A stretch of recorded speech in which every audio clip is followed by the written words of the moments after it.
अस्सलामु अलैकुम वरहमतुल्लाहि वबरकातुहू। आज का डिस्कशन है पोंस्टान या पोंस्टान फोर्ट के हवाले से। ये ब्रांड नेम है, इसके अंदर है generic that is mefenamic acid.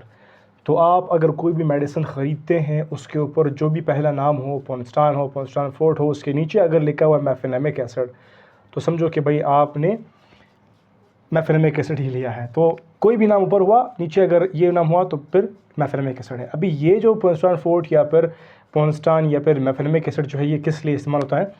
ये हम इस्तेमाल करते हैं मेनोरेजिया के लिए, डेंटल इन्फेक्शन पेन के लिए, डिस्मेनोरिया के लिए। क्या बोला मैंने? सिंपल सी बात है भाई कि भाई ब्लीडिंग बहुत ज़्यादा हो रही है मेंस्ट्रुअल साइकिल के अंदर, और या फिर दांत का दर्द शदीद किस्म का होता है, और या फिर ये कह दो कि भाई मेंस्ट्रुअल का पेन है, मेंस्ट्रुएशन पेन।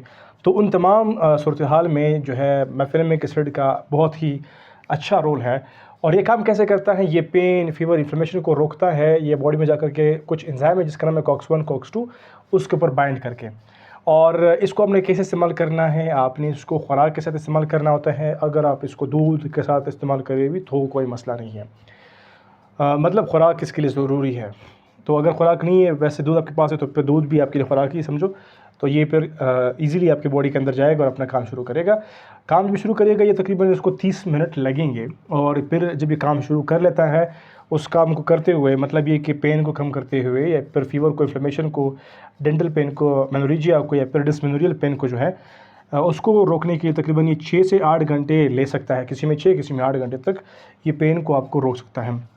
और इसका इस्तेमाल कैसे करना होता है? आपने 500 mg पहले लेना है, उसके बाद जो है आपने 250 mg जो है हर 6 से 8 घंटे के बाद लेना है, ताकि इसका प्रॉपर अमाउंट, मिकदार आपके बॉडी में रहे और अपना काम करे।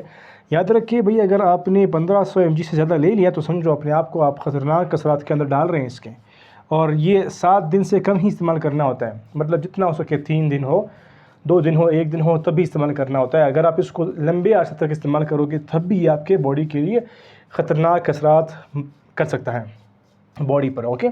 और ये 14 साल से कम बच्चों को बिल्कुल भी नहीं देना, और उसको भी नहीं देना जो हार्ट के मरीज़ हो, और उसको भी नहीं देना जो किडनी के मरीज़ हो, डिप्रेशन के मरीज़ हो, या फिर ब्लड प्रेशर के अद्वियात इस्तेमाल करते हैं, या फिर कोई भी अद्वियात इस्तेमाल कर रहे हैं जो कि उनके हार्ट और किडनी के लिए या फिर डिप्रेशन के लिए होते हो।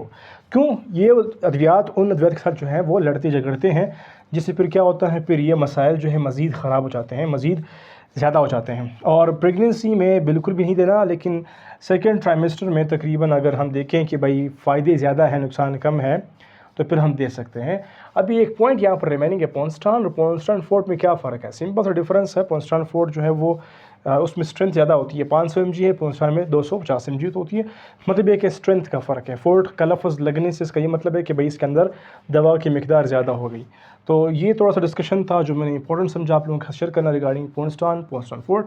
अगर आप लोगों को समझ आ गया होगा तो इसको लाइक कीजिएगा, शेयर कीजिएगा, कमेंट कीजिएगा और अपने दोस्तों के साथ लाजमी शेयर कीजिएगा। और मज़ीद इंफॉर्मेटिव वीडियोज़ के लिए don't forget subscribing doctor UUT lectures. Okay, that's all for today. Thank you for watching.